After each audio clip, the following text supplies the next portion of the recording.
Hi there, everyone. Welcome to Cinema Savvy and welcome back to another review. My name is Tate. I'm joined by George, and today we are reviewing I don't even know how to describe this. We are reviewing a sci-fi Netflix film because there is nothing else coming out at the moment. There's more lockdowns, there's more delays on films, and this is the only thing that we have been presented with. Before we go into the actual review, I'm going to ask you a question, George. How are you doing today? And we'll go into the socials after.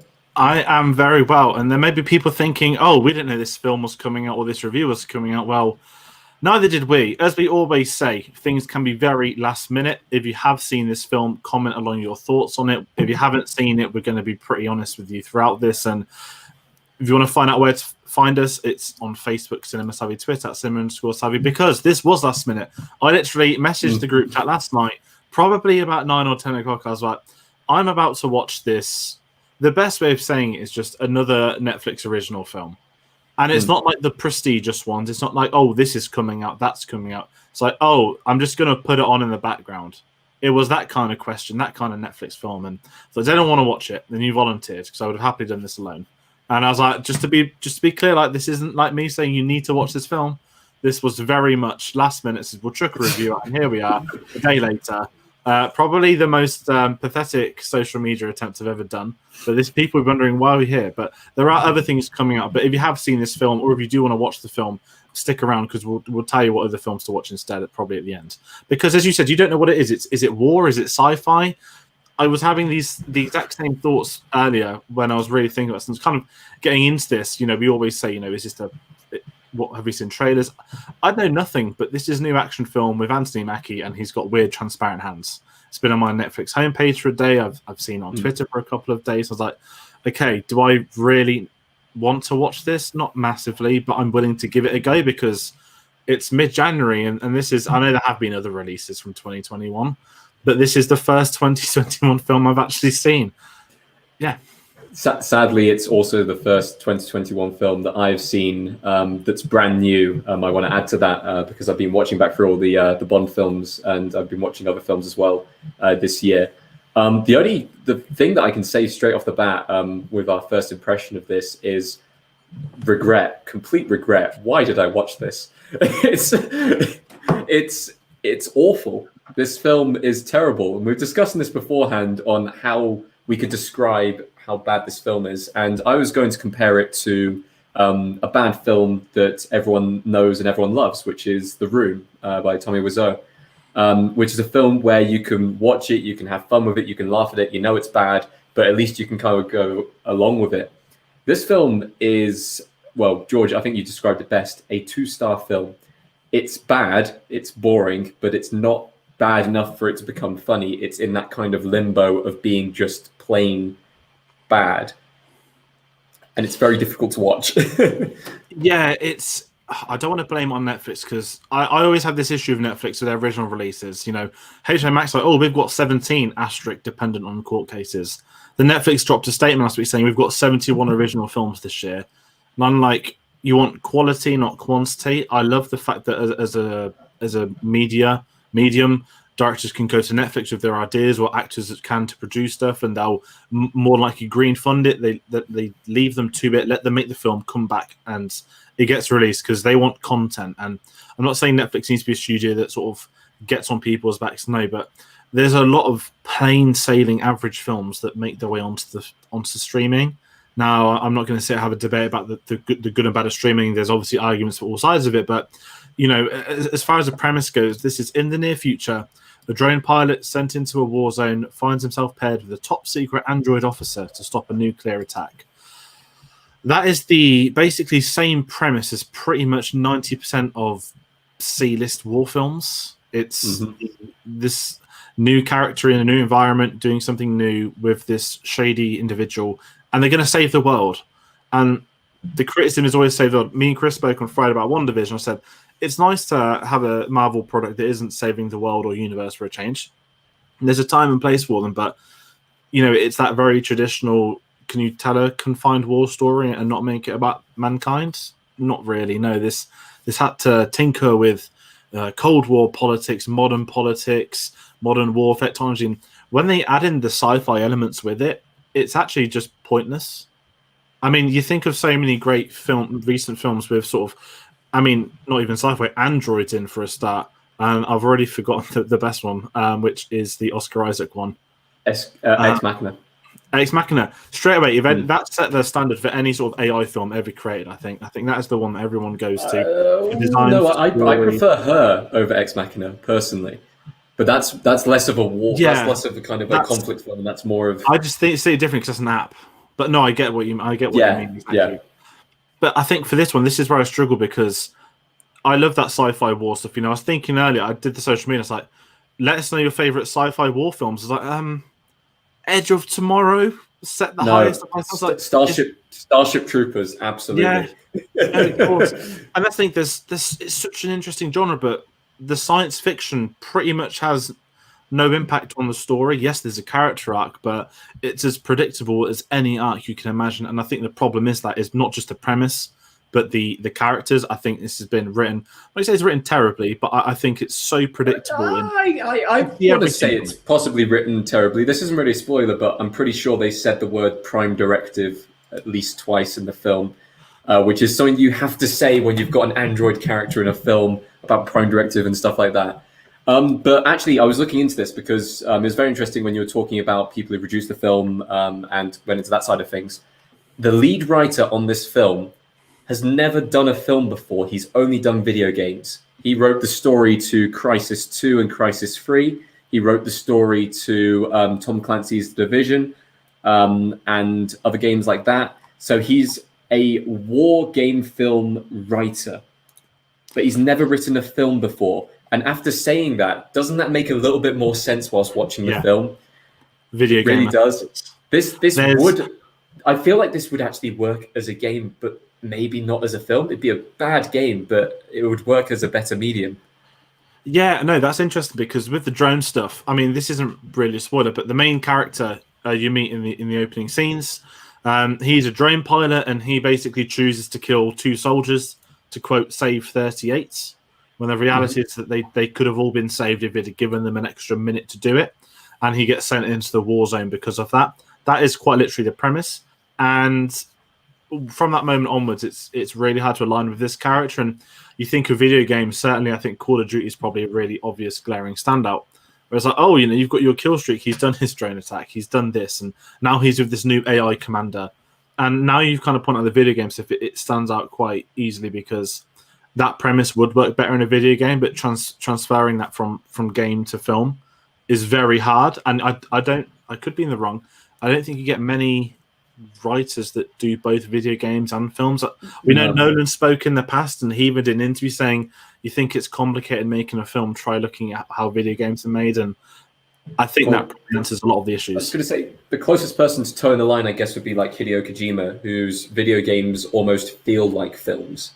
And that would be kind of the closest that you could see a connection between the two. But yeah, it does make sense now after watching the film and kind of seeing who the lead writer was, that's where the story kind of came from and that background and everything like that.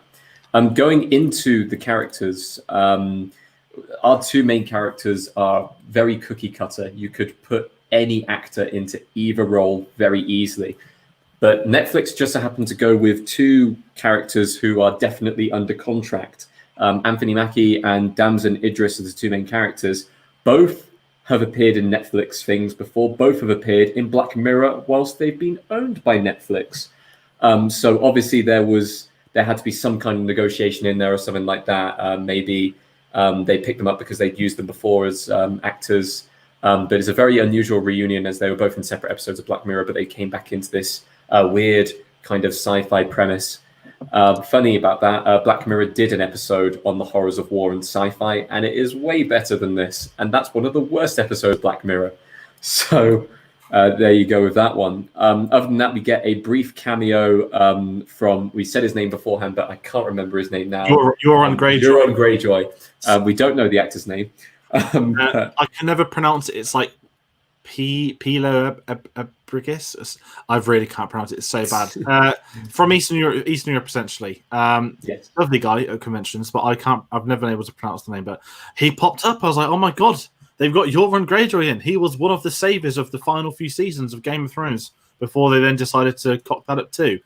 And then he's in it for a scene and doesn't do anything. And I'm like, and it's so bad because this isn't really a spoiler, but from the very start, he's like mentioned at the very start, and then he's in it for the shortest amount of time possible, and it's a bit of a letdown because he is a very talented actor, and I would love to have seen kind of more of him. It was a bit unusual hearing him with that kind of Eastern European accent, as he plays an Eastern European character, but it would have been better to see more of him. The thing that I kind of want to add to this is that the opening of the film was completely unengaging. And you said you can't connect with the lead character immediately because he's immediately painted in the light of a bad guy, and obviously the film's going to be kind of his redemption, everything like that. But the way the opening scene is shot, it's incredibly dark. There's a lot of things flashing on the screen. You have no fucking idea what's going on. And it didn't grab me. Like, it's one of those scenes where, yeah, sure, it's a film where you kind of put it on the background and stuff like that, but you at least want to kind of have some interest from the start of the film to at least keep you entertained throughout the rest of it, because then you can go back and say, oh, well, at least the start was good, but it just didn't kick off very well, did it? Yeah, and that's another issue, is that the action felt as plain as it can be. There wasn't anything stylistically happening. There wasn't anything of the action itself. It was very much get into the street, shoot the people on the other side of the street, repeat. Next scene, okay, we'll have the robots in the street shooting the other robots in the other side of the street. We'll have another standoff. Then you get standoff 3 at the bank. It's like, okay, here we're gonna have another standoff, both with robots and humans, and another standoff, this time with robots and humans. And it's really annoying because when I saw those sort of CG designs, I absolutely adore District 9, Elysium, and Chappie. Chappie's probably actually the best comparison to this, is that you have those robotic police, and it's a very different thing, and you've obviously got all the stuff going on in South Africa. And I was like, oh my God, this is going to be so reminiscent of those, but it was nothing like it. And this is the thing, I didn't expect it to be a Neil Blomkamp film, but it just felt like there was no purpose of them being robots at all. No. And we know Anthony Mackie's an android, but he's a different protocol. He's a different thing. And these random robot police, they didn't add anything to it. They were just bog standard police. They could have been humans in heavier armor and whatnot. And I think they made these weird decisions to try and appeal to this science fiction original concept. And I think it just stands out even worse as a failed premise, because there are so many adventures, or not adventures, there are so many ventures they could have just done with those. There are some great things, but the more interesting stuff wasn't explored. And then also one of the castmates, Emily Beecham, in this film, which is very, very bizarre. She recently appeared in Little Joe, which I believe she won Best Actress for at Cannes, and she appeared in Daphne. Big career going, starting to rise up everywhere. And then she was cropped up in this as this minor of minor actresses again. And I don't know if she's been in other Netflix shows or stuff like that, but it was just weird how I'm not. You're onto something. Is it just a paycheck, maybe? Just kind of like another thing of like, oh, you're up and coming. Here's this big Netflix film to get you in. And the problem is now there's so many Netflix films being released that to stand out, you really need to be, I don't know. You want to be in Mank. Yeah, you need to be something that's got the prestigious director from the get-go. Now, the other thing is Anthony Mackie's producing this, so he does have a bit of weight with him. Obviously not just the Marvel flex as well, but as you mentioned, he's been on Black Mirror, he's been on other streaming stuff, and it kind of feels like one of those like Netflix, like, okay, we'll let you do it. They do like to chuck money around, and they're happy for people to pitch them ideas, and it is a really good thing that they do that. But then it's also a bad thing when there's not really a quality check of the pitches themselves. Just bringing up a comment here from Carl. That makes sense. It had the feel of a video game. I'm assuming you've watched the film then. We would love to know your thoughts on that, Carl, if you have any. I guess, I'll talk about the action. It was pretty bland and boring. There was one scene where it looked like they maybe had like an okay kind of stunt coordinator with Anthony Mackie like diving through the corridors and shooting and stuff like that. But that was just one scene. The rest of it is literally point and shoot and robots standing off, CGI robots, which didn't look too polished. I'm not expecting them to be. It didn't. I mean, not to set the standard. It didn't look bad. It did not look bad. It didn't look But like something that was like CGI of 2020, maybe 2012 or something.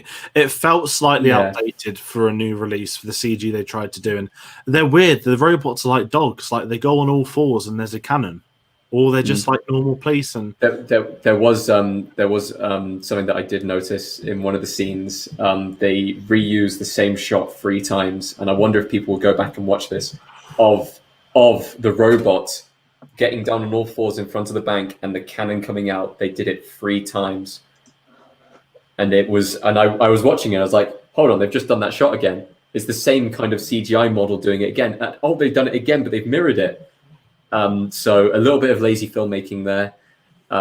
You do wonder whether they actually cared in the end, or whether they thought, "Oh, just release the film. It'll do okay. We'll put it on Netflix homepage, and it will get some people watching it and stuff like that." But it's very disappointing for a film like this to have such poor action when it is kind of an action sci-fi film. It's action's one of the key parts that it should be, and it should be engaging in that way. definitely. I'm trying to think. I've got anything else to add to it. I don't have anything else other than my final thoughts. I don't know if you do either. So I'm going to wrap this up with: should I recommend this film? If you've stayed around, if you've already watched it, I feel bad for you. There are better films to watch out there. I won't be seeing this again. This was again very much. I've got nothing to do. I'm catching up on some new and older releases, and this was just on the list. It was quite recent. It was on the homepage, so just get out of the system. You know, I'm on a bit of a Marvel hype now. WandaVision, Falcon and Winter Soldier is coming soon. I was like, oh, it's Anthony Mackie. It saves me wanting to rewatch the Infinity War films for a couple more weeks and watch this film. I was like, he was enjoying Avengers a hell of a lot more, but. Overall, it's just a shame because these original films, it didn't feel original. It didn't feel like anything. It felt like an absolute waste of potential. I think that's the sad thing. There was potential with this film, these futuristic themes, this sort of sci-fi stuff, but they didn't pay that off. Instead, they went for the most cookie cooker sort of tropes they could have imagined, and it's left as predictable as it could be. So I would not be checking this out for anyone that wants to know. My final thoughts, this film was awful.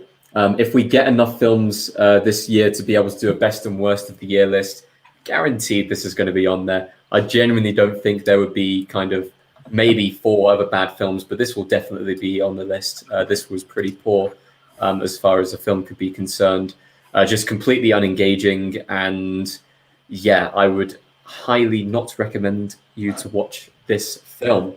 But anyway, that was our review of Outside the Wire. If you would like to follow us on our very sporadic adventures into random films that we're watching, then please go and like us on Facebook, go and follow us on there. Go and follow us on Twitter at cinema_savvy. Comment below if you've seen Outside the Wire. We apologize if you did.